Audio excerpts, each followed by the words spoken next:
हरि शनि एकादशी की आप सबको बहुत बहुत शुभकामनाएं।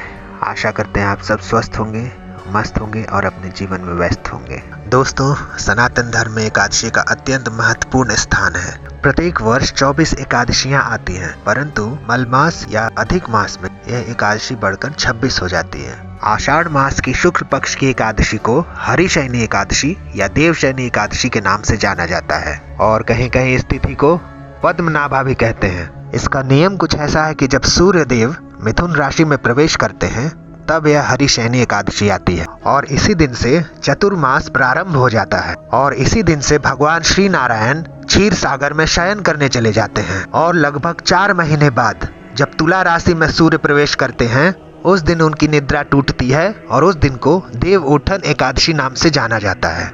और इन दोनों एकादशियों के बीच के अंतराल को चातुर्य मास के नाम से जाना गया है। विष्णु पुराण में इसका वर्णन आता है कि इस दिन से 4 मास पर्यंत भगवान विष्णु पाताल लोक में राजा बलि के द्वार पर निवास करते हैं तथा कार्तिक शुक्ल एकादशी को, जो कि देव उठनी एकादशी के नाम से जाना जाता है, वहां से लौटते हैं। इसी प्रयोजन से इसे प्रबोधनी एकादशी भी कहा गया है। इस काल में यज्ञोपवीत संस्कार, विवाह संस्कार, दीक्षा ग्रहण संस्कार, यज्ञ गृह प्रवेश, गोदान, प्राण प्रतिष्ठा, जितने भी शुभ कर्म हैं सभी पूर्ण रूपेण त्याज्य माने गए हैं। भविष्य पुराण, पद्म पुराण और श्रीमद् भागवत पुराण के अनुसार हरि शयन को योग निद्रा के नाम से संबोधित किया गया है। और यदि हम संस्कृत के व्याकरण के अनुसार जाने तो हरि शब्द से सूर्य, चंद्रमा, वायु और विष्णु को भी संबोधित किया जाता है। यहाँ स्पष्ट है कि हरि शयनी एकादशी केवल नारायण के शयन से ही नहीं अपितु वर्षा ऋतु होने के कारण सूर्य और चंद्र बादलों में ढक जाते हैं, अतः उनका जो तेज है वो क्षीण हो जाता है। इसी कारण से यह माना जाता है कि वह शयन करने के लिए चले जाते हैं। और आप सभी जानते हैं कि प्रकृति को ही भगवान का स्वरूप माना गया है, इसलिए प्रकृति के सो जाने पर, सूर्य चंद्र के अस्त हो जाने पर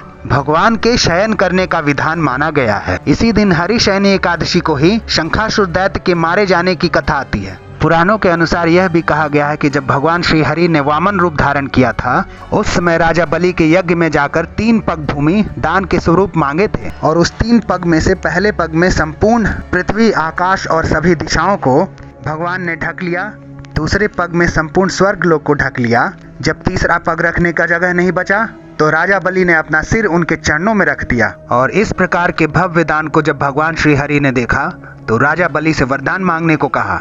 तो राजा बलि ने वर मांगते हुए कहा, हे भगवान, आप मुझ पर अगर प्रसन्न हैं तो मुझ पर कृपा करें, मुझे आशीर्वाद दें, ऐसा वरदान मुझे दीजिए कि आप मेरे महल में नित्य वास करने लगे।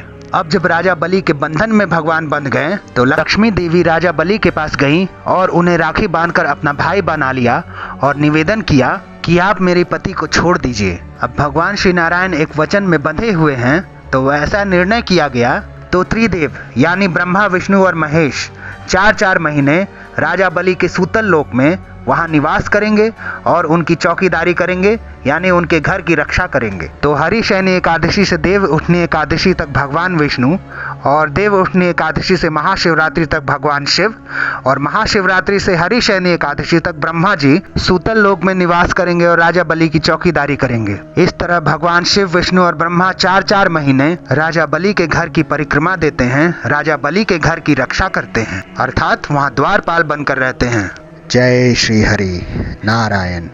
ओम नमो भगवते वासुदेवाय।